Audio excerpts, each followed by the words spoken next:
Hello everyone. इस video का हमारा टॉपिक है सेंट्रीफ्यूज। हम जो पढ़ रहे हैं इस यूनिट में लैब में यूज़ होने वाले अलग अलग इक्विपमेंट्स के बारे में, तो उसमें आज का हमारा ये टॉपिक है सेंट्रीफ्यूज। तो देखिए, सेंट्रीफ्यूज एक मशीन है जिसमें हम सेंट्रीफ्यूगेशन प्रोसेस के द्वारा एक मिक्सचर जो होता है, मिक्सचर के अलग अलग कंपोनेंट्स को सेपरेट कर देते हैं, ठीक, उनके डेंसिटी की बेसिस पे। तो सेंट्रीफ्यूज पढ़ने से पहले हम थोड़ा सेंट्रीफ्यूगेशन प्रोसेस के बारे में देखिए। तो सेंट्रीफ्यूगेशन जो होता है ना, वो एक सेपरेटिंग टेक्निक होती है। सेपरेट करने का तरीका होता है, अलग अलग करने का तरीका होता है। कोई भी एक सॉल्यूशन है, ठीक है, उस सॉल्यूशन में अलग अलग कंपोनेंट होते हैं, तो उन कंपोनेंट को अलग अलग कर देने का जो तरीका है वो भी किस बेसिस पे, उनकी डेंसिटी की बेसिस पे कह सकते हैं। तो इसको हम क्या कहते हैं, सेंट्रीफ्यूगेशन कहते हैं। जैसे एक बार एग्जांपल से समझिए कि ये हमारा ब्लड है, ठीक। ब्लड में क्या होता है, ब्लड में हमारे डिफरेंट कंपोनेंट्स है, आरबीसी है, डब्ल्यूबीसी है, प्लाज्मा है, प्लेटलेट्स है, उनके अंदर भी डिफरेंट कंपोनेंट्स होती हैं, ठीक है। तो ये ब्लड होता है। जब इस ब्लड को, हमारे पास ब्लड में तो ये सारी चीज़ें मिली हुई हैं ना, चारों कंपोनेंट्स है, अगर ब्रॉडली हम देखें तो चारों कंपोनेंट है। तो ऐसे तो ब्लड का जब सैंपल लिया जाता है तो ऐसा ही कुछ हमारा ब्लड दिखेगा, ठीक। लेकिन हमें पता है, आपको अलग अलग कंपोनेंट्स के बारे में भी हमें जानकारी है, सबके बारे में, ठीक। अगर नॉर्मल जो ब्लड टेस्ट होता है उसमें भी रिपोर्ट आती है कि कितना क्या क्या है, प्लेटलेट कितना % है, आरबीसी कितना है, ये सारी जानकारी मिलती है ना हमें जब हम ब्लड टेस्ट करवाते हैं। तो क्या होता है, इस ब्लड सैंपल को जब सेंट्रीफ्यूगेशन इसका किया जाता है ना, उसमें क्या होता है, सेंट्रीफ्यूगेशन में एक बहुत ही हाई स्पीड पे रोटेट किया जाता है। मतलब इस टेस्ट ट्यूब को लिया गया होगा और इसको बहुत ही हाई स्पीड पे रोटेट करवाया जाएगा, ठीक है, 20,000 30,000 स्पीड पे रोटेट किया जाता है इसको, ठीक। अब तो इस प्रोसेस को सेंट्रीफ्यूगेशन कहते हैं। जब ये रोटेशन हो जाता है, सेंट्रीफ्यूगेशन हो जाता है, तो आप देख सकते हैं जो क्या होता है, जो भारी वाली चीज़ें होती है, भारी डेंसिटी वाले जो कंपोनेंट्स होते हैं वो नीचे सेटल हो जाते हैं, और जो लाइटर होते हैं वो ऊपर सेटल हो जाते हैं। तो आप देख सकते हैं कि ब्लड सैंपल हमने ऐसा लिया था टेस्ट ट्यूब में। अब हमारे पास क्या है कि आरबीसी सबसे नीचे आ गई है, उसके ऊपर डब्ल्यूबीसी और प्लेटलेट्स हैं, और उसके ऊपर प्लाज्मा है जो सबसे लाइटर है। तो ये क्या हो गया, ये सेपरेट हो गए। जो कंपोनेंट्स हैं ब्लड के, एक मिक्सचर ऑफ कंपोनेंट्स के या फिर सॉल्यूशन के, वो क्या हो चुके हैं, अब सेपरेट हो चुके हैं on the basis of density, ठीक है। तो इस प्रोसेस को हम क्या कहते हैं, सेंट्रीफ्यूगेशन। तो यही चीज़ यहाँ लिखी गई है कि centrifugation is a method of separating molecules having different densities by spinning them in a solution around an axis at high speed. तो सेंट्रीफ्यूगेशन एक ऐसा तरीका है, एक ऐसा मेथड है मॉलिक्यूल्स को, कंपोनेंट्स को सेपरेट करने का, ठीक है। जो कि क्या होते हैं, मॉलिक्यूल्स जो होते हैं सबकी डेंसिटी डिफरेंट होती है, तो उनको स्पिन करवाया जाता है, बहुत ही हाई स्पीड पे रोटेट करवाया जाता है एक सॉल्यूशन में, एक एक्सिस पर। तो वो क्या हो जाते हैं, सेपरेट हो जाते हैं। तो ये सेंट्रीफ्यूगेशन होता है। सेंट्रीफ्यूगेशन को परफॉर्म करने के लिए हम सेंट्रीफ्यूज मशीन का यूज़ करते हैं।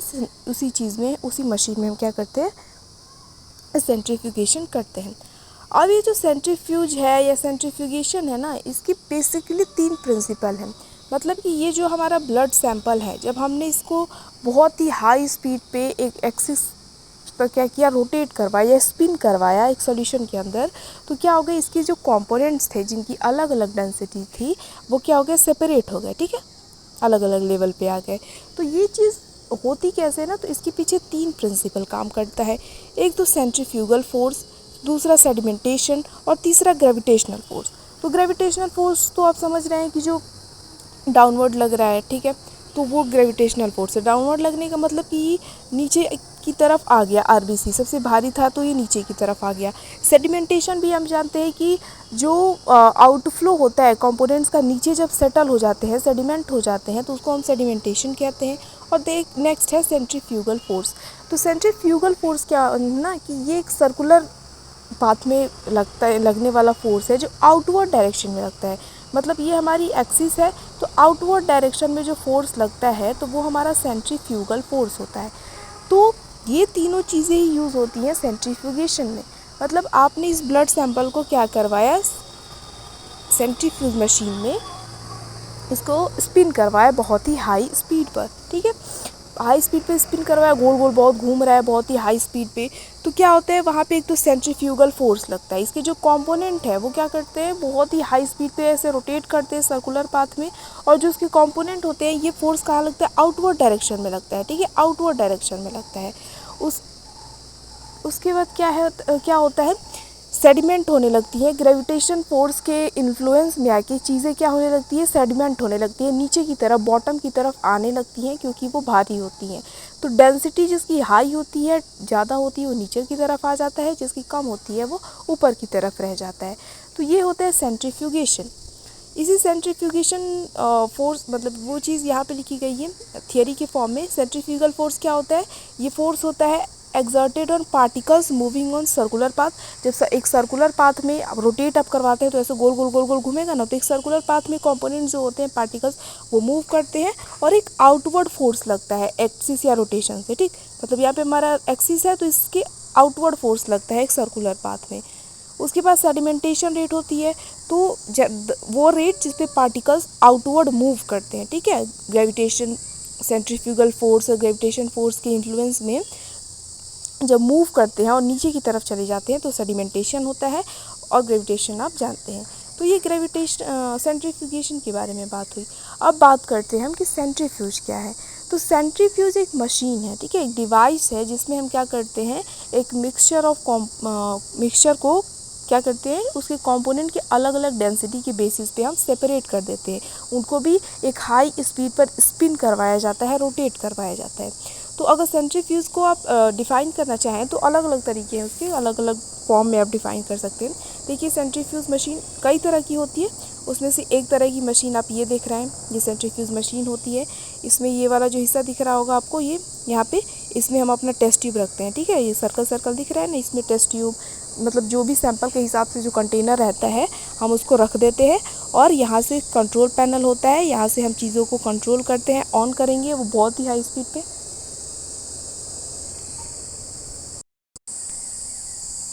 रोटेट होगी, और क्या होगा, जो भी कंपोनेंट्स हैं वो सेपरेट हो जाएंगे उस मिक्सचर से, ठीक। तो एक बार हम इसको देख लेते हैं। तो centrifuge is a laboratory device use to separate components of a mixture. क्या करता है, सेंट्रीफ्यूज एक लेबोरेटरी में यूज़ होने वाला डिवाइस है जिसका यूज़ किया जाता है एक मिक्सचर के कंपोनेंट्स को सेपरेट करने के लिए on the basis of their density, ठीक है, और स्पिन करवाया जाता है बहुत ही हाई स्पीड पर। अलग अलग जो सेंट्रीफ्यूज होते हैं उनकी रोटेशन की जो स्पीड होती है, ठीक, वो अलग अलग होती है। उसके बाद क्या होता है, जब इनको हाई स्पीड पे रोटेट करवाया जाता है, स्पिन करवाया जाता है, तो सेंट्रीफ्यूगल फोर्स जनरेट होती है। और सेंट्रीफ्यूगल फोर्स क्या है, एक आउटवर्ड डायरेक्शन में लगने वाली फोर्स है। तो ये जो सेंट्रीफ्यूगल फोर्स जनरेट होती है, ये हैवियर पार्टिकल्स को क्या करती है, बॉटम की तरफ पुश करती है, और लाइटर वंस को टॉप पे, ठीक, मतलब जो भारी होते हैं वो नीचे चले जाते हैं उस टेस्ट ट्यूब के, और हल्के जो रहते हैं पार्टिकल्स वो ऊपर आ जाते हैं।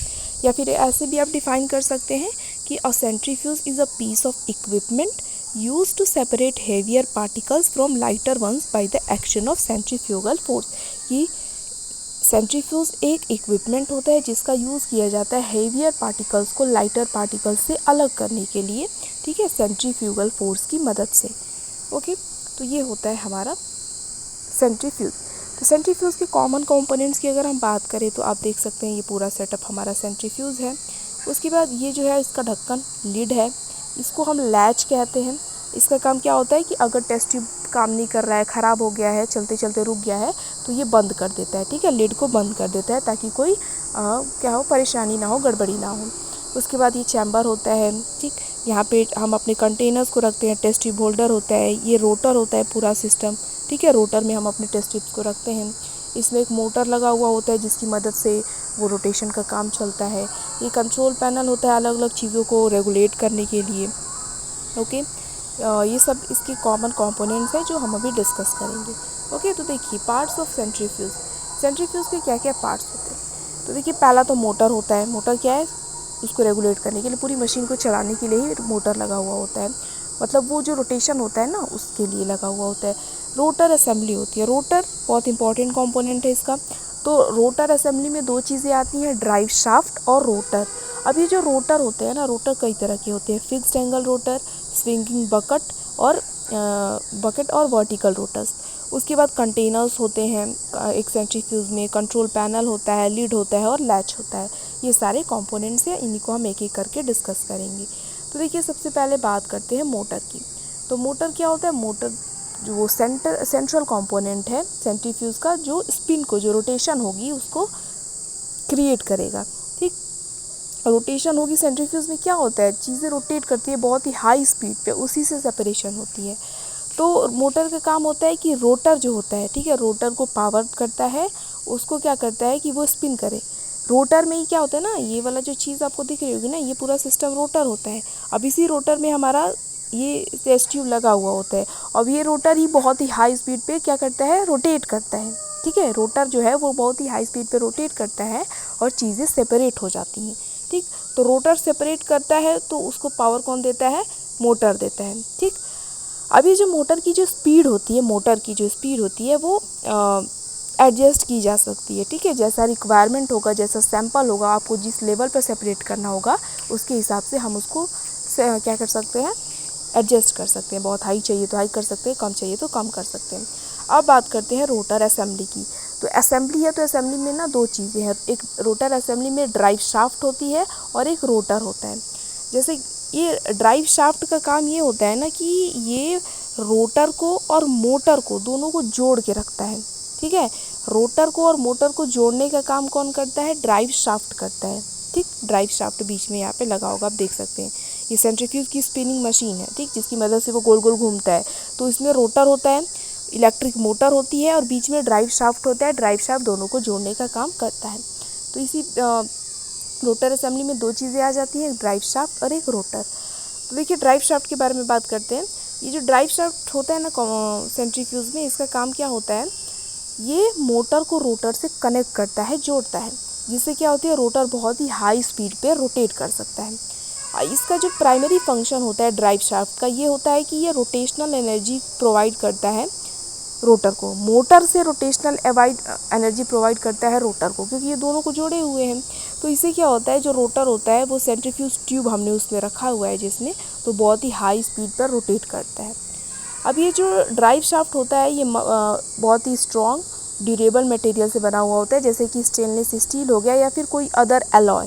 ठीक, जो मैकेनिकल स्ट्रेस को बर्दाश्त कर सके, ठीक है, विथस्टैंड कर सके और बहुत ही हाई रोटेशनल स्पीड पर चल सके और टूटे ना, इसलिए बहुत ही स्ट्रॉन्ग मटेरियल से इसको बनाया जाता है।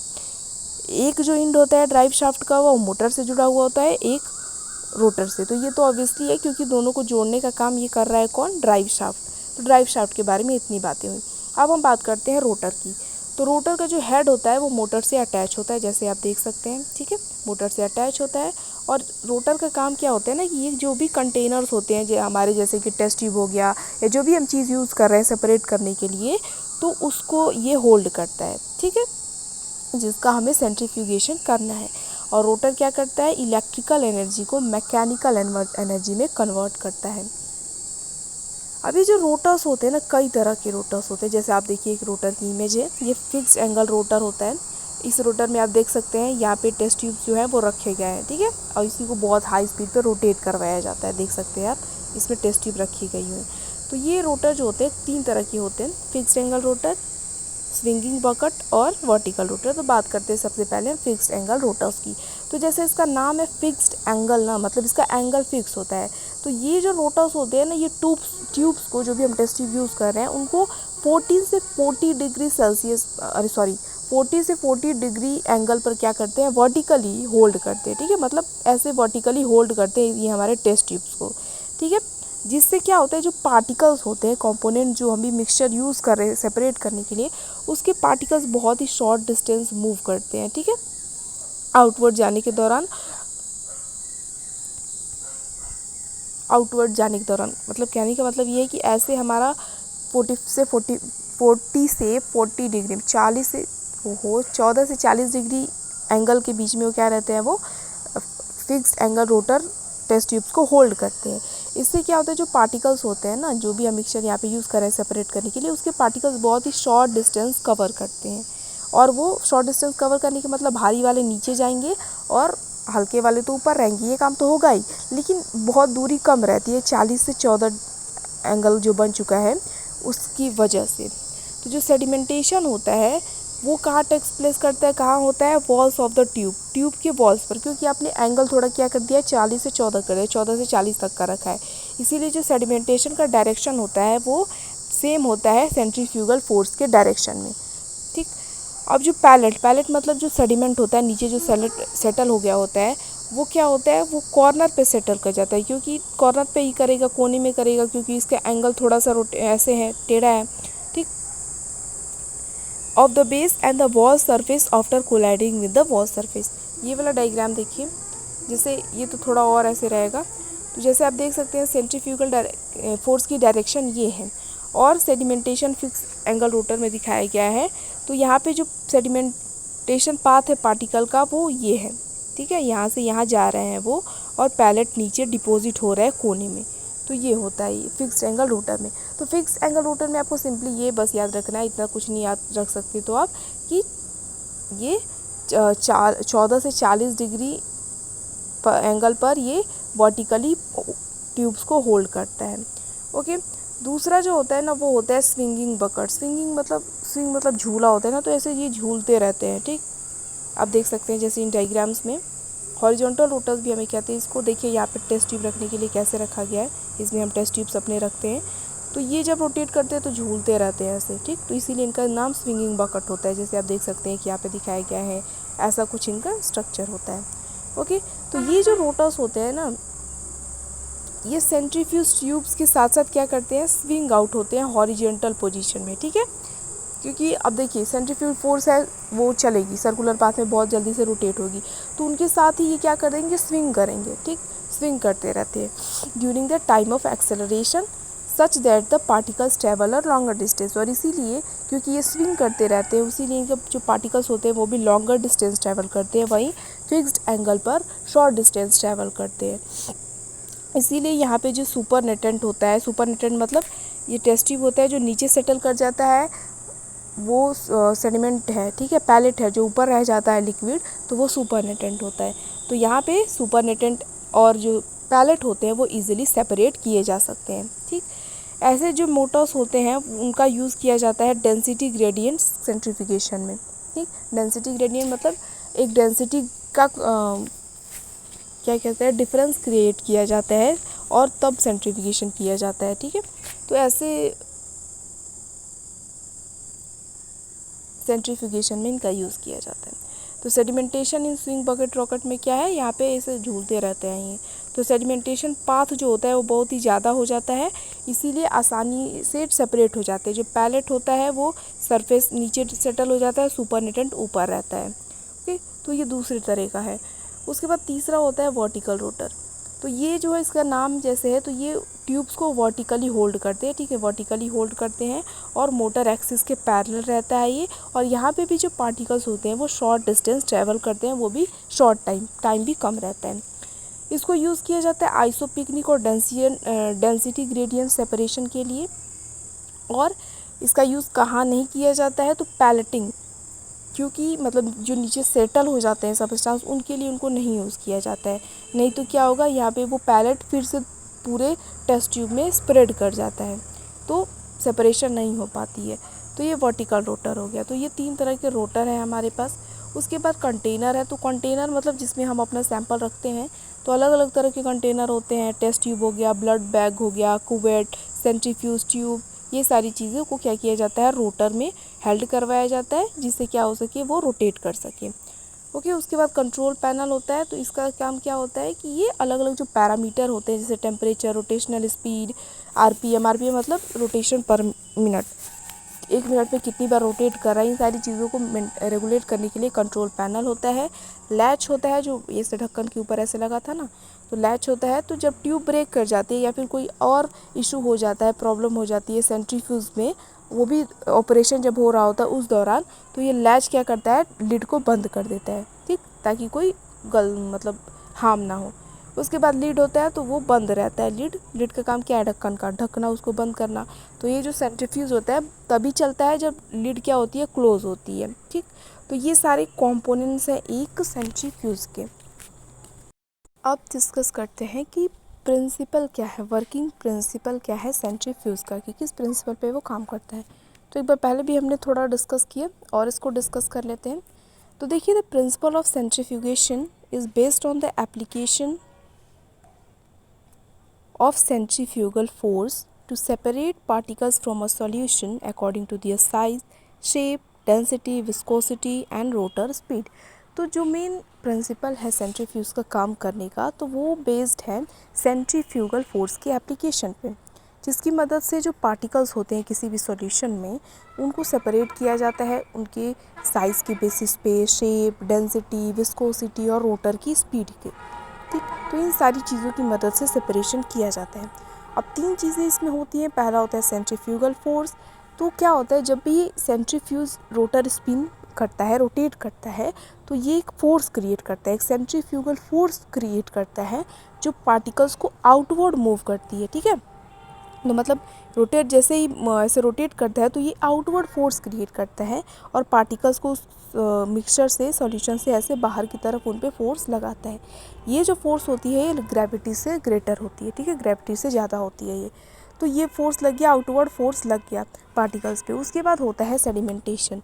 तो जैसे ही सेंट्रीफ्यूगल फोर्स पार्टिकल्स पर एक्ट करता है और वो आउटवर्ड मूव करने लगते हैं सॉल्यूशन में, तो जो हाई डेंसिटी वाले सब कंपोनेंट होते हैं, पार्टिकल होते हैं, वो जल्दी मूव करते हैं बाहर की तरफ। ठीक है, और बॉटम पे जाके सेडिमेंट कर जाते हैं। वहीं जो लेस डेंसिटी के पार्टिकल होते हैं वो टॉप पर ही रह जाते हैं। तो the rate at which particle sediment depend on their mass, density and the centrifugal force applied. तो किस रेट से पार्टिकल सेडिमेंट करेंगे, भारी वाले जाके जल्दी सेडिमेंट करेंगे और हल्के वाले ऊपर रह जाएंगे, ये इस बात पे डिपेंड करेगा कि उन पार्टिकल का मास कितना है, डेंसिटी कितनी है और सेंट्रीफ्यूगल फोर्स कितना अप्लाई किया जा रहा है। ठीक है, उसके बाद होता है सेपरेशन प्रोसेस। तो centrifugation can be use to separate different component in mixture based on their sedimentation rate. तो सेडिमेंटेशन रेट के बेसिस पे अलग अलग कंपोनेंट को सेपरेट कर दिया जाता है। जो हेवियर और लार्ज पार्टिकल होते हैं वो जल्दी सेडिमेंट हो जाते हैं और जाके सेटल हो जाते हैं नीचे, और जो लाइटर वंस होते हैं वो थोड़ा लेट सेडिमेंट होते हैं, मतलब ऊपर रह जाते हैं वो। तो by adjusting the speed and duration of centrifugation, specific component can be isolated. तो सेंट्रीफ्यूगेशन की स्पीड को और ड्यूरेशन को रेगुलेट करके, एडजस्ट करके अलग अलग कंपोनेंट्स को हम आइसोलेट कर सकते हैं सेपरेट करने के बाद। तो ये होता है वर्किंग प्रिंसिपल और उसका स्टेप।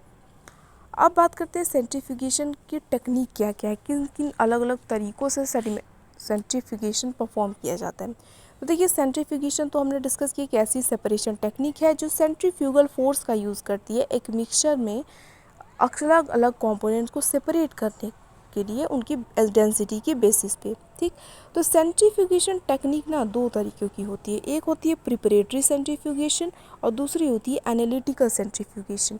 प्रिपरेटरी सेंट्रीफ्यूगेशन में क्या होता है ना, हम यहाँ पे आइसोलेशन करते हैं और प्यूरिफिकेशन करते हैं अलग अलग कंपोनेंट का। ठीक, यहाँ पे आइसोलेट करते हैं हम। ठीक, जैसे कि टिश्यू हो गया, सेल्स हो गया, सब सेलुलर स्ट्रक्चर हो गए, मेम्ब्रेन हो गया, वेसिकल और अदर जो पार्टिकल होते हैं उनको हम यहाँ पे आइसोलेट करते हैं और प्यूरिफाई करते हैं उनको। ठीक, वहीं एनालिटिकल सेंट्रीफ्यूगेशन में क्या किया जाता है ना, is carried out to characterize purified biomolecules. यहाँ पे जो आपने प्यूरिफाई कर लिया है बायोमोलिक्यूल्स को, अब उनको कैरेक्टराइज किया जाता है, उनकी कैरेक्टर्स प्रॉपर्टीज़ के बारे में जानते हैं।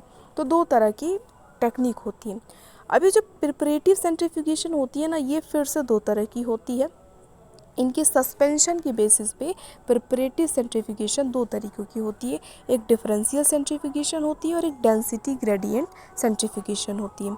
तो डिफरेंशियल सेंट्रीफ्यूगेशन में क्या होता है ना, यहाँ पे मतलब आपके पास एक ऐसा सस्पेंशन है, एक ऐसा सॉल्यूशन है जिसमें जो पार्टिकल्स है, जो कंपोनेंट्स हैं, उनकी शेप, साइज़ और डेंसिटी सब अलग अलग है। तो उसको सेपरेट करने के लिए हम डिफरेंशियल सेंट्रीफ्यूगेशन का यूज़ करते हैं। तो it separate particles based on shape, size and density. ये शेप, साइज़ और डेंसिटी के बेसिस पे क्या करता है, पार्टिकल्स को सेपरेट करता है। यहाँ पे क्या होता है, suspension of particles with varying density और sizes with sediment at varying speed with the larger and denser particle sedimenting more quickly. तो यहाँ पे नॉर्मल वहाँ पे सेंट्रीफ्यूगेशन का रूल लगता है कि भारी वाली चीज़ें जो होती है, लार्जर जो पार्टिकल्स होते हैं भारी होंगी, वो नीचे चली जाती हैं जल्दी, और जो लाइट होते हैं वो ऊपर रह जाते हैं। ठीक, तो following a series of rising centrifugal force cycles on suspension of cells, A series of pallet containing cells will decreasing sedimentation rate will result। तो यहाँ पे क्या होगा कि जैसे जैसे सेंट्रीफ्यूगेशन फोर्स लगता जाएगा, तो जैसे जैसे साइकिल चलती रहेगी, तो सबसे पहले सबसे भारी वाली चीज़ सेटल होगी, उससे पहले उससे छोटे पार्टिकल और कम भारी वाली चीज़ सेटल होगी, उसके बाद सबसे हल्की होगी वो ऊपर रह जाएगी। तो ऐसा क्या होगा, एक डिक्रीजिंग सेडिमेंटेशन रेट के बेसिस पे चीज़ें अरेंज हो जाएंगी। तो ये होता है डिफरेंशियल सेंट्रीफ्यूगेशन, जहाँ पे हम डिफरेंट शेप, साइज और डेंसिटी वाले पार्टिकल्स को सेपरेट करने के लिए यूज़ करते हैं। दूसरा होता है डेंसिटी ग्रेडियंट सेंट्रीफ्यूगेशन। तो ये क्या करता है, ये पार्टिकल को सेपरेट करता है उनकी बायोन डेंसिटी या फिर सेडिमेंटेशन रेट के बेसिस पे, जिनकी डेंसिटी डिफरेंट होती है, जैसे जिन सब्सटेंसेस की, पार्टिकल्स की, उनको क्या किया जाता है, यहाँ पे डेंसिटी ग्रेडियंट सेंट्रीफ्यूगेशन के माध्यम से सेपरेट किया जाता है। अब इसमें होता क्या है ना कि यहाँ पे अलग अलग सॉल्यूशंस यूज़ किए जाते हैं। मतलब आपको कोई बायोमोलिक्यूल सेपरेट करना है तो उसके लिए आप पहले अलग अलग सॉल्यूशंस यूज़ करते हैं। ठीक, जैसे कि यहाँ पे CaCl को यूज़ किया जाता है DNA बाइंडिंग और प्लाज्मिड की आइसोलेशन के लिए। ठीक, आपको अगर इसको प्लाज्मिड का आइसोलेशन करना है तो आपको CaCl यूज़ करना पड़ेगा सॉल्यूशन के तौर पे। उसमें आप पहले डालेंगे, उसके बाद क्या होता है, उसमें आप अपने सैंपल को डालेंगे न्यूक्लियर प्रोटीन और वायरसेस को आइसोलेट करने के लिए। फिर NABR NAI को यूज़ किया जाता है लिपोप्रोटीन को निकालने के लिए, सेपरेट करने के लिए। फर्कॉल, फिकॉल, मेट्रीजेमाइड, डेक्स्ट्रॉन को यूज़ किया जाता है होल सेल को सेपरेट करने के लिए। और सुक्रोज सॉल्यूशन का यूज़ किया जाता है DNAs, RNAs और प्रोटीएस जैसे एंजाइम को सेपरेट करने के लिए। तो ये दो तरह की टेक्निक हैं, अलग अलग मेथड्स है सेंट्रीफ्यूगेशन के। अब बात करते हैं टाइप्स ऑफ सेंट्रीफ्यूज की। तो देखिए कई तरह के डिफरेंट तरह के हमारे पास सेंट्रीफ्यूज हैं, उनकी साइज़ की बेसिस पे, ऑपरेशन की बेसिस पे। हाई स्पीड, लो speed, ultra centrifuge, refrigerated centrifuge, bench top, table top, gas centrifuge, micro centrifuge, haematocrit centrifuge, इतने तरह की सेंट्रीफ्यूज है हमारे पास। आपको याद रखने की ज़रूरत है, तो इसमें जिनके बारे में आपको जानना होगा, एग्ज़ाम में आ सकता है, वो 3-4 तरीके के हैं। हाई स्पीड सेंट्रीफ्यूज, लो स्पीड, अल्ट्रा सेंट्रीफ्यूज, ये तो तीनों इंपॉर्टेंट है। उसके बाद बेंच टॉप और माइक्रो सेंट्रीफ्यूज, ये 5 तरह के आप अपने दिमाग में रखिएगा। हम सबको डिस्कस करेंगे थोड़ा थोड़ा पॉइंट सबके बारे में। तो सबसे पहले हम देखते हैं हाई स्पीड सेंट्रीफ्यूज। तो जैसा कि इसका नाम है हाई स्पीड, ये सेंट्रीफ्यूज बहुत ही हाई स्पीड पर रोटेट करते हैं। मतलब जो उनका रोटर होता है जिसमें टेस्ट ट्यूब होता है, उस टेस्ट ट्यूब में हमारा सैंपल है। तो हाई स्पीड सेंट्रीफ्यूज क्या होता है, 15,000 से 30,000 रिवॉल्यूशन पर मिनट करता है। मतलब 1 मिनट में 15,000 से 30,000 बार वो रोटेट करता है। ठीक, तो इसको हम क्या कहते हैं, हाई स्पीड सेंट्रीफ्यूज कहते हैं। अब 1 मिनट में आप सोच लीजिए 15,000 से 30,000 बार वो जब रिवॉल्व करता है तो क्या हालत होगी, सब कुछ सेपरेट हो जाता है। ठीक, तो a high speed centrifuge is a type of centrifuge that can work at somewhere faster rate ranging between 15,000 to 30,000 revolutions पर मिनट। तो ये ऐसे सेंट्रीफ्यूज होते हैं जो 15,000 से लेकर 30,000 तक के बीच में जो रेंज है उस पर मिनट रिवॉल्व करते हैं। ये जो हाई स्पीड सेंट्रीफ्यूज होते हैं, इनके सेंट्रीफ्यूज में टेम्परेचर को और स्पीड को, दोनों को मेंटेन करने का, रेगुलेट करने का कह सकते हैं क्या, सिस्टम रहता है। ठीक है, कंट्रोल पैनल में हाई स्पीड सेंट्रीफ्यूजेस में टेम्परेचर और स्पीड दोनों को कंट्रोल करने का, रेगुलेट करने का ऑप्शन रहता है वहाँ पे, ताकि जो हम क्रिटिकल जो सेंसिटिव बायोलॉजिकल सैंपल्स यूज़ करते हैं वो सेंट्रीफ्यूज हो, जब हो तो वो डिस्ट्रॉय ना हो। ठीक है, ये जो सेंट्रीफ्यूज होते हैं हाई स्पीड सेंट्रीफ्यूज, इन सेंट्रीफ्यूज में तीनों तरह के रोटर पाए जाते हैं। मतलब अलग अलग सेंट्रीफ्यूज में जो हाई स्पीड सेंट्रीफ्यूज होते हैं तो उनमें फिक्स्ड एंगल भी पाया जाता है, स्विंगिंग, बकट और वर्टिकल, तीनों तरह के रोटर्स पाए जाते हैं। उसके बाद लो स्पीड बात करते हैं। लो स्पीड सेंट्रीफ्यूज, तो लो स्पीड है तो यहाँ पे स्पीड जो होती है वो लो होती है 4000 से 5000 आरपीएम, मतलब रिवोल्यूशन पर मिनट। यहाँ पे लो स्पीड सेंट्रीफ्यूज में पर मिनट 4000 से 5000 बार ही वो क्या करता है, रोटेट करता है, रिवॉल्व करता है। ठीक है, इनके पास भी जो लो स्पीड सेंट्रीफ्यूज होते हैं, इनमें भी कुछ सेंट्रीफ्यूजेस में टेम्परेचर को रेगुलेट करने का ऑप्शन रहता है और इनको रूम टेम्परेचर पे ऑपरेट किया जाता है। ठीक, तो यहाँ पे टेम्परेचर रेगुलेट करने का ऑप्शन है, तभी भी हम यहाँ पे रूम टेम्परेचर पर सेंट्रीफ्यूज को चलाते हैं हम। ये जो सेंट्रीफ्यूज होते हैं इनमें स्विंगिंग बकेट और फिक्स टाइप रोटर पाया जाता है। ठीक, वर्टिकल रोटर लो स्पीड सेंट्रीफ्यूज में नहीं पाए जाते हैं। ओके, अब बात करते हैं अल्ट्रा सेंट्रीफ्यूज। देखिए यहाँ पे अल्ट्रा है, अल्ट्रा मतलब बहुत ही ज़्यादा। तो अल्ट्रा सेंट्रीफ्यूज जो होता है वो बहुत ही हाईली डेवलप और बहुत ही सोफिस्टिकेटेड होता है, जटिल होता है। और ये क्या कर सकते हैं, बहुत ही छोटे छोटे मॉलिक्यूल्स को भी सेपरेट कर सकते हैं, जो कि फास्ट रेट पे नहीं हो सकते। नॉर्मली जो हाई स्पीड सेंट्रीफ्यूज है उनसे नहीं सेपरेट होते हैं, वो अल्ट्रा सेंट्रीफ्यूज से सेपरेट हो जाते हैं, क्योंकि यहाँ पे स्पीड 60,000 से लेके 1,50,000 आरपीएम रहती है। 1 मिनट में 1,50,000 तक वो क्या करता है, रोटेट करता है। ठीक, तो ये अल्ट्रा सेंट्रीफ्यूज होते हैं। देखिए कुछ ऐसा दिखता है अल्ट्रा सेंट्रीफ्यूज, इतना बड़ा नाम से इसका है अल्ट्रा सेंट्रीफ्यूज। ओके, अब जो कुछ और तरह के हैं उनको भी हम देख लेते हैं। कॉन्टिन्यूस फ्लो सेंट्रीफ्यूज क्या होते हैं, ये ऐसे सेंट्रीफ्यूज होते हैं, यहाँ पे हम ना कॉन्टिन्यूस फ्लो सेंट्रीफ्यूज में लार्ज क्वांटिटी, मतलब बहुत लार्ज क्वांटिटी में सैंपल हैं, तो उनको हम क्या कर सकते हैं, सेंट्रीफ्यूज कर सकते हैं कॉन्टिन्यूस फ्लो सेंट्रीफ्यूज की मदद से। ठीक, और यहाँ पे सेडिमेंटेशन रेट नहीं इन्फ्लुएंस होता है। ये जो कॉन्टिन्यूस फ्लो सेंट्रीफ्यूज होते हैं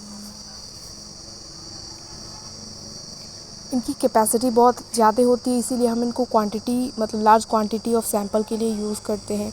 टाइम भी सेव करते हैं, क्योंकि इनमें लोडिंग और अनलोडिंग बार बार यहाँ पे आपको सैंपल लोड नहीं करना पड़ता, ज़्यादा नहीं करना, मतलब निकालना नहीं पड़ता। ऐसा नहीं होता कि टेस्ट ट्यूब में हमने भरा सैंपल, उसके बाद जब वो सेंट्रीफ्यूज हो गया फिर से दूसरा अमाउंट भरेंगे, नहीं। क्योंकि ये कॉन्टिन्यूस फ्लो सेंट्रीफ्यूज होते हैं, ये लार्ज क्वांटिटी की कैपेसिटी बहुत ज़्यादा होती है, तो हम एक बार में ही बहुत लार्ज अमाउंट में सैंपल को सेंट्रीफ्यूज होने के लिए यहाँ पे हम डाल सकते हैं। ठीक है, उसके बाद दूसरा है बेंच टॉप या टेबल टॉप। तो ऐसा होता है, ठीक है, हम इसको टेबल पर भी रख सकते हैं, छोटा सा होता है। तो ये क्या होते हैं, they can be handy for tiny labs. यहाँ पे मतलब छोटे छोटे जो लैब्स हैं तो उनके लिए बहुत अच्छा होता है, क्योंकि स्पेस भी लिमिटेड चाहिए होता है, इनकी साइज़ बहुत छोटी होती है, जैसे कि आप देख सकते हैं। ठीक, उसके बाद ये जो बेंच टॉप या फिर टेबल टॉप सेंट्रीफ्यूज होते हैं, these are compact and are frequently employed in research and clinical laboratory. तो इनको रिसर्च लेबोरेटरीज़ में, क्लिनिकल लैब्स में यही टेबल टॉप जो बेंच टॉप सेंट्रीफ्यूज है इनका यूज़ किया जाता है। टेबल टॉप सेंट्रीफ्यूज में क्या होता है, लिड होता है जो पूरे अपैरेटस को कवर रखता है, ये आपको लिड दिख रही होगी, इसकी ढक्कन जो है, ठीक है। और रोटर होता है, रैक्स होते हैं, ठीक, टेस्ट ट्यूब को रखने के लिए, ये सारी चीज़ें होती हैं इसमें। उसके बाद गैस सेंट्रीफ्यूज है। तो गैस सेंट्रीफ्यूज क्या किया जाता है, का यूज़ किया जाता है मॉलिक्यूल्स को सेपरेट करने के लिए on the basis of their masses and to separate gases based on their isotopes. Isotopes के बेसिस पे गैसेस को सेपरेट करने के लिए गैस सेंट्रीफ्यूज का यूज़ किया जाता है, और इनको स्पेशली यूज़ किया जाता है यूरेनियम 235 और यूरेनियम 238 के एक्सट्रैक्शन में और सेपरेशन में। ठीक, गैस सेंट्रीफ्यूज का यूज़ किया जा रहा है। जैसे आप देख सकते हैं यहाँ पे गैस सेंट्रीफ्यूज का जो वर्किंग है वो दिखाया गया है। ठीक है, तो एक गैस सेंट्रीफ्यूज में क्या होता है ना कि कई सारे रोटेटिंग सिलेंडर्स होते हैं। ठीक है, कई सारे सिलेंडर्स होते हैं जो रोटेट करते हैं और एक लंबी लंबी लाइनों में आपस में जुड़े होते हैं। ठीक, सिलेंडर में गैस को पुट किया जाता है और वो अब क्या करता है, बहुत ही हाई स्पीड पे चलता है। ठीक, तो उसके बाद क्या होता है, अब रोटेट करेगा, एक बहुत ही हाई स्पीड पे सेंट्रीफ्यूगल फोर्स जनरेट होता है। तो जो हैवियर गैस होते हैं वो सिलेंडर की वॉल पे चले जाते हैं और जो लाइटर मॉलिक्यूल्स होते हैं वो सेंटर में ही पड़े रहते हैं। तो ये गैस सेंट्रीफ्यूगेशन है। तो आपको इतना डिटेल में जानने की नहीं ज़रूरत है, डिटेल में जो हमने 5 डिस्कस किए 4 वहीं आपको जानने की ज़रूरत है।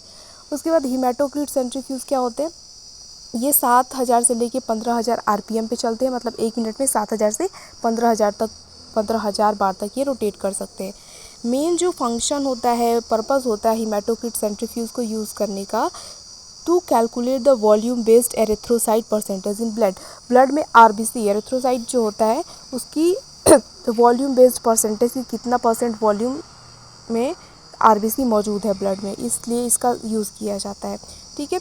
It is use to produce plasma for photometric analysis and bilirubin concentration of the neonatal blood. तो प्लाज्मा को प्रोड्यूस करने के लिए इस सेंट्रीफ्यूज का हम यूज़ करते हैं, फोटोमेट्रिक एनालिसिस करने के लिए, बिलिरुबिन कंसंट्रेशन को जानने के लिए। उसके बाद है माइक्रो सेंट्रीफ्यूज पे, जिससे इसका नाम है माइक्रो, ये बहुत ही छोटा होता है। जैसा आप देख सकते हैं यहाँ पे ये टेस्ट ट्यूब्स है, इनमें सैंपल डाला जाता है, रोटेटर जो रोटर है वो रोटेट करता है। तो ये क्या होता है, बहुत ही स्मॉल फुटप्रिंट होते हैं और बहुत ही छोटा सा जगह ये लेते हैं। ठीक, लाइटली भी होते हैं, हाईली कॉम्पैक्ट फॉर्म होता है, छोटा सा फॉर्म होता है ये, और ये बहुत ही छोटे छोटे ट्यूब्स पर काम करते हैं, जैसे आप यहाँ पे देख सकते हैं। ठीक, तो ये work well with small tubes and are frequently employed in biological application, और इनका बायोलॉजिकल एप्लीकेशन में यूज़ किया जाता है। इनका यूज़ किया जाता है to microfilter small amounts of aqueous sample and hold pelleted nucleic acid protein from solution and other substances. तो इनको एक्वस सैंपल हो गए, न्यूक्लिक एसिड्स के पैलेट हो गए, प्रोटीन्स हो गए, इनको होल्ड करने के लिए, इनको फिल्टर करने के लिए इस सेंट्रीफ्यूज का यूज़ किया जाता है, माइक्रो सेंट्रीफ्यूज का। उसके बाद है रेफ्रिजरेटेड सेंट्रीफ्यूज। तो ये जो सेंट्रीफ्यूज होते हैं ये हाई स्पीड पे चलते हैं और टेम्परेचर अपना कांस्टेंट बनाए रखे रहते हैं। रेफ्रिजरेटेड सेंट्रीफ्यूज का यूज़ किया जाता है डीएनए, आरएनए, पीसीआर, एंटीबॉडी, इन सारी चीज़ों को एनालाइज करने के लिए, क्योंकि इनका जो टेम्परेचर रेंज होता है वो -20 से -40 डिग्री सेल्सियस होता है और ये अपने टेम्परेचर को कांस्टेंट रखा रहता है। ठीक, ये जो रेफ्रिजरेटेड सेंट्रीफ्यूज है इनका फ्रिक्वेंटली यूज़ किया जाता है। सेडिमेंटिंग मटेरियल्स को ये जल्दी जल्दी कलेक्ट करता है जो नीचे सेडिमेंट होती हैं, इसीलिए इनका यूज़ किया जाता है। तो ये सारे तो टाइप्स हो गए। अब हम बात करते हैं कि सेंट्रीफ्यूज का एप्लीकेशन क्या होता है। तो देखिए, जो सेंट्रीफ्यूज पहला पॉइंट डिस्कस करें तो सेंट्रीफ्यूज का हर जगह यूज़ किया जाता है, chemistry, biology, biochemical, clinical laboratory, हर जगह यूज़ किया जाता है इनका। सेडिमेंटेशन रेट को चेक करने के लिए, ब्लड सेल्स को, बीमारियों को पता लगाने के लिए सेंट्रीफ्यूज करके ब्लड सैंपल में हम चेक करते हैं, मतलब हम क्या जो चेक करते हैं उन लोग, तो हर जगह इसका यूज़ होता है। उसके बाद this are utilized in dairy industries. Dairies industries में इनका यूज़ किया जाता है separate cream from milk, milk से क्रीम को सेपरेट करने के लिए, और इस प्रोसेस को हम चर्निंग कहते हैं। उसके बाद जो बड़े बड़े सेंट्रीफ्यूज मशीन्स होते हैं उनका यूज़ वाटर ट्रीटमेंट में भी किया जाता है। ठीक, वहाँ पर क्या करते हैं, वो जो मड होती है, जो स्लज होती है, जो वेस्ट होता है, उसको क्या करते हैं, ये वाटर से निकाल देते हैं और पानी को साफ़ करते हैं। तो मतलब वाटर ट्रीटमेंट में भी सेंट्रीफ्यूज का यूज़ किया जाता है। ठीक है। उसके बाद स्पिनिंग व्हील्स जो होते हैं, उसके बाद क्या है, big spinning wheels are use to simulate a high gravity environment to practice for the pilots, hence these are important in aeronautics और स्पेस। एरोनॉटिक्स और स्पेस में भी जब पायलट्स को ट्रेनिंग वगैरह दी जाती है तो यहाँ पे इनको यूज़ किया जाता है, बिग स्पिनिंग व्हील्स के फॉर्म में इनको यूज़ किया जाता है। उसके बाद सेंट्रीफ्यूगेशन का यूज़ किया जाता है बायोलॉजिकल प्रोडक्ट्स को प्रोड्यूस करने के लिए, बल्क ड्रग को उसकी प्योरिटी चेक करने के लिए, मतलब बायोफार्मास्यूटिकल एनालिसिस करने के लिए कि उनमें कोई इम्प्योरिटी ना हो। उसके बाद it is applied in removing water from lettuce. Lettuce जो होता है स्पिन जैसा, उसमें से वाटर निकालने के लिए यूज़ किया जाता है। और चॉक पाउडर, वाटर से चॉक पाउडर को रिमूव करने के लिए भी यूज़ किया जाता है। उसके बाद इसका यूज़ किया जाता है, it is use for separating the isotopes for nuclear weapon programming. तो न्यूक्लियर वेपन प्रोग्रामिंग के लिए आइसोटोप्स को सेपरेट करने के लिए इनका यूज़ किया जाता है। तो ये सारे कुछ इनके यूजेस एप्लीकेशंस हैं। अब एडवांटेज की बात करते हैं कि क्या क्या इसके फ़ायदे हैं हमें सेंट्रीफ्यूज के। तो यह कह सकते हैं कि फ़ायदे क्या हैं इसके, देखिए। तो इनका इंक्लोज्ड ऑपरेशन होता है, कॉन्सिक्वेंटली क्लीन अपीयरेंस। तो अपीयरेंस इनका सब साफ़ सुथरा रहता है, क्योंकि चैम्बर हम लिड बंद कर देते हैं। लिड बंद करने के बाद जो भी प्रोसेस है चलता रहता है, तो उसमें थोड़ा कंटामिनेशन का चांसेस नहीं रहता है, क्योंकि सब कुछ साफ़ सुथरा रहता है, बंद हो जाता है। तो इंक्लोज्ड ऑपरेशन होता है तो क्लीन रहता है सब कुछ। उसके बाद quick startup and shut down, मतलब जल्दी हम इसको ऑपरेट भी कर सकते हैं, बंद भी कर सकते हैं, बहुत जल्दी चालू भी हो जाता है। ऐसा नहीं कि हमें जनरेटर की तरह घुमाना पड़ेगा। ठीक, तो जल्दी चालू भी होता है, बंद भी हो जाता है।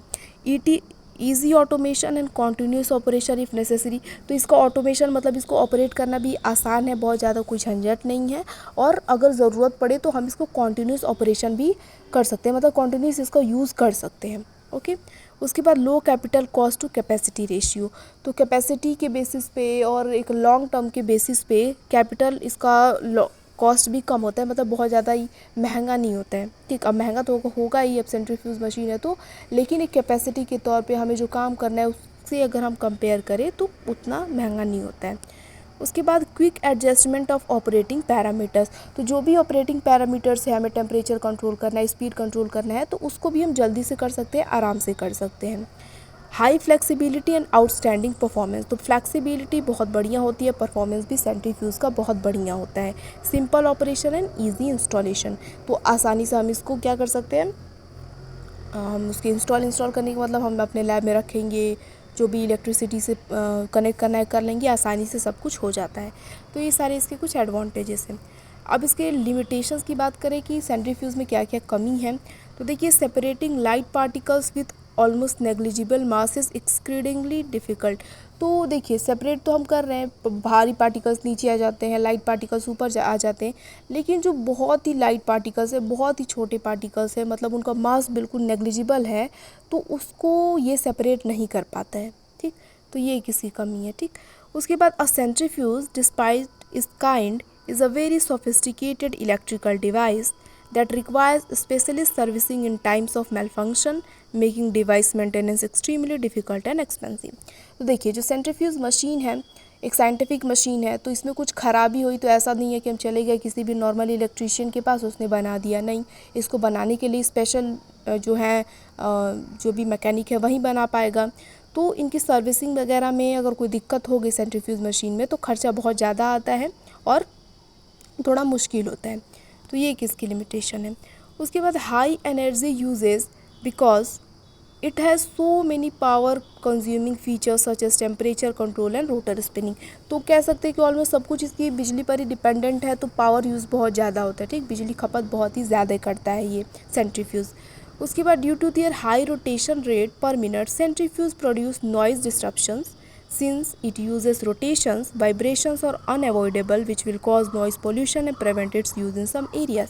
तो ये बात है कि देखिए रोटेट करता है तो आवाज़ करेगा, आवाज़ करने के साथ साथ क्योंकि बहुत ही हाई स्पीड पे चलता है, 1 मिनट में 15,000 कोई सेंट्रीफ्यूज 1.5 लाख तक की स्पीड तक रोटेट कर रहा है, तो उससे नॉइज़ पोल्यूशन होता है। ऊपर से जब वो इतनी स्पीड पे चलता है तो मशीन क्या करती है, शेक भी करती है, हिलती है, वो वाइब्रेट करती है। तो उसके वाइब्रेट करती है तो एक तो आवाज़ भी आएगी, ऊपर से वाइब्रेट करेगा तो हम कुछ और काम वहाँ पे नहीं कर सकते हैं। एक डिस्ट्रप्शंस पैदा करता है ये। उसके बाद most often a backup machine is required to step in when the primary equipment breaks down. तो इसके साथ साथ कभी कभी क्या होता है कि पूरा हमारा सेंट्रीफ्यूज का सिस्टम एक इकलौता पड़ा हुआ है, लेकिन कभी कभी हमें एक बैकअप डिवाइस भी साथ में रखनी पड़ती है कि अगर कहीं ये बीच में रुक गया या कुछ ख़राबी आ गई तो हम उसको ठीक कर सकें। तो एक तो सामान हमारे पास है ही, उसके साथ साथ एक और हमें रखना पड़ता है। और एक्सटेंसिव यूज़ ऑफ पॉलीमर्स, तो इसमें पॉलीमर्स का बहुत ही ज़्यादा यूज़ किया जाता है। तो ये सारे इसकी कुछ लिमिटेशंस हैं। अब लास्टली हम डिस्कस करते हैं कि क्या क्या हमें सावधानियां बरतनी चाहिए, ध्यान रखना चाहिए सेंट्रीफ्यूज जब भी हम यूज़ कर रहे हों। तो देखिए before the operation always check that the centrifuge is on a suitable surface. तो सेंट्रीफ्यूज को शुरू करने से पहले, उसको चालू करने से पहले हमें ये एकदम सुनिश्चित कर लेना है कि वो एक बहुत सूटेबल सरफेस पे रखा हुआ है, यानी कि ऊबड़ खाबड़ या कहीं भी रखा हुआ है। ठीक, तो सरफेस बढ़िया होना चाहिए। उसके बाद keep the lid close while the rotor is operating. जब रोटर चल रहा है, रोटेशन हो रहा है, तो लिड को बंद कर देना, उसको ढक्कन को बंद करना है, चालू करके नहीं करना है। ठीक, व्हेन द सेंट्रीफ्यूज शेक्स और वाइब्रेट अनप्लग इट। अगर रोटेशन के दौरान सेंट्रीफ्यूज जो शेक करने लग रहा है, हिलने लग रहा है या वाइब्रेट कर रहा है, तो उसको अनप्लग कर देना चाहिए, स्विच बंद कर देनी चाहिए, उसकी मेन स्विच ऑफ कर देनी चाहिए। उसके बाद make sure tubes work with programs and settings before using them. The tubes use for centrifuge should be in a set that is match. तो जब भी हम रोटर में ट्यूब डालते हैं जिसमें हम अपना सैंपल डालेंगे, तो वो उसके सेट का होना चाहिए, जो इस सेंट्रीफ्यूज का साइज़ वगैरह है सब कुछ हमें नाप के रखना है, और ये काम हमें ऑपरेट करने से पहले ही सारी सेटिंग्स ध्यान में देनी होगी। उसके बाद balanced neighbouring and opposing load should be use to load tube symmetrically, use mass instead of volume to balance the tube. तो ट्यूब्स को आसपास की मतलब जो भी रोटर में अब अलग अलग कई सारे ट्यूब्स रखने की जगह है, तो जितने भी ट्यूब्स यूज़ किए जा रहे हैं उनमें क्या है ना कि use mass instead of volume to balance the ratio. यहाँ पे वॉल्यूम को ध्यान नहीं देना है, मास जो भी हम सैंपल यूज़ करें तो उसको मास को हम कंसीडर करके ट्यूब्स की सेट करते हैं कि हाँ इतना रखना है, इतना सैंपल डालना है। तो ये सारी कुछ प्रिकॉशंस हैं जो हमें एक सेंट्रीफ्यूज को ऑपरेट करते टाइम ध्यान में रखनी चाहिए। ओके, ये हमारा टॉपिक ख़त्म।